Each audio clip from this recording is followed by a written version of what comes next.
Mga kaibigan, isang magandang araw, magandang umaga sa lahat. It's around 10:40 a.m.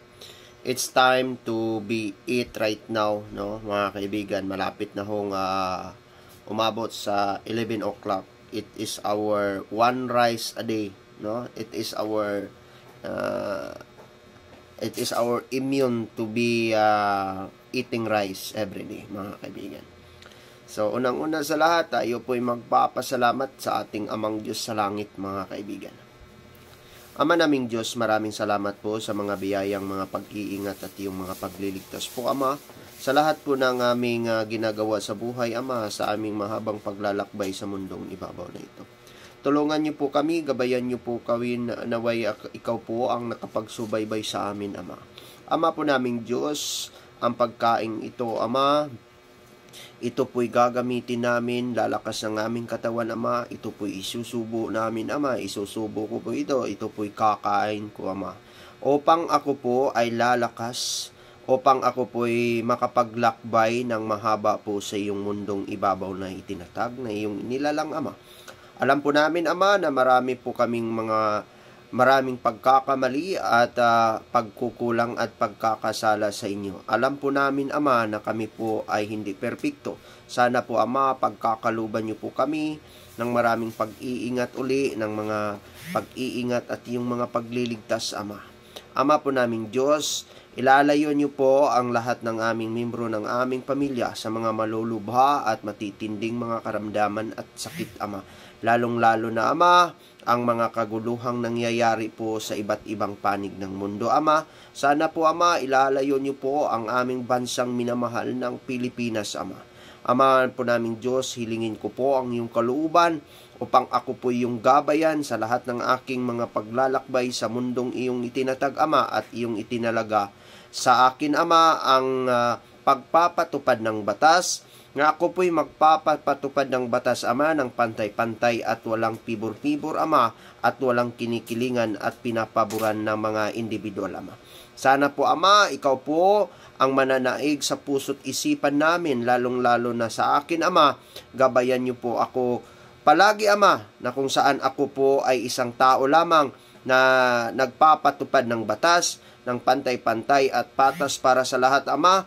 Walang sinumang pinapaboran, Ama, lalong-lalo na kung ito man ay maimpluwensya at malalaking tao sa mundong ibabaw na ito. Sana po, Ama, wala pong mataas at mababa po sa mata ng batas dito sa lupa, Ama. Lalong-lalo na sa iyong batas, Ama. Lahat po kami ay babalik sa lupa kung kami po ay sumakabilang buhay, Ama. Sana po, Ama, sa lahat ng nanunungkulan sa buong mundo, lalong-lalo na sa aking bansang minamahal ang Pilipinas, Ama, bubuksan po ang kanilang mga puso't isipan na kanilang sinusumpa ang tungkulin, Ama, ay hindi po magkukulimbat at magkukurap at magbubulsa ng pira ng taong bayan, kundi ito po'y gagamitin upang ito po ay mapalago ang lahat ng sektor ng ating bansa, sa aming bansa, Ama. Nagabayan niyo po sila na hindi po kukurap at hindi po magbubulsa ng pira ng taong bayan, Ama, na ginagawa pong negosyo ang politika. Ama, kami po ay magsiservisyo sa bayan na iyong itinatag at iyong tinatalaga sa akin. Ako po ay manindigan at di matitinag, ni man ay hindi matatakot ho, Ama, sa lahat po ng darating sa mundong ibabaw na ito. Ama po naming Diyos, tulungan niyo po ako na ako po ay magpapatupad ng batas ng pantay-pantay at patas para sa lahat, Ama.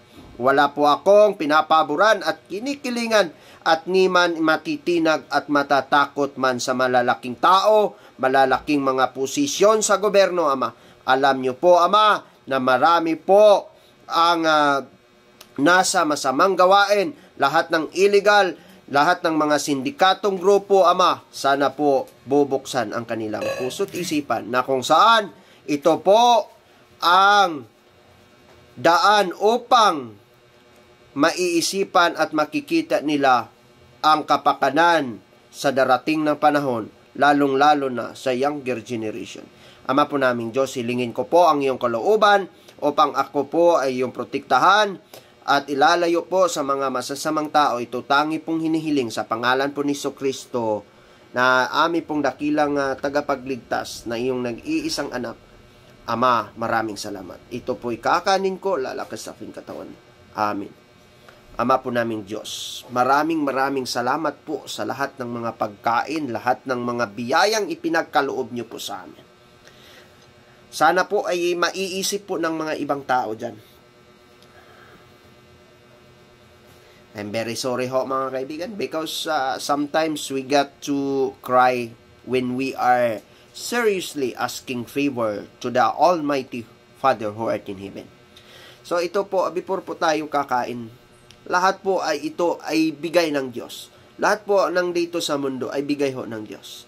Pinahintulutan ang taong gumawa ng mabuti at gumawa ng masama. Sapagkat po ang Diyos ay isang pagmamahal. Sapagkat po ang Diyos ay nagmamahal sa tao. Ang tao lang ho ay hindi gumanap at hindi po nagiging tumino sa kanyang pagkatao upang siya po ay tumayo bilang isang tao na para sa Diyos. Mga kaibigan, kakain ho tayo. Mabuti na lang ito sapagkat ito po ay bukas palad hong pinag-aarugahan natin upang tayo po ay makapagkain. Sarap. No? Kakain ako muna.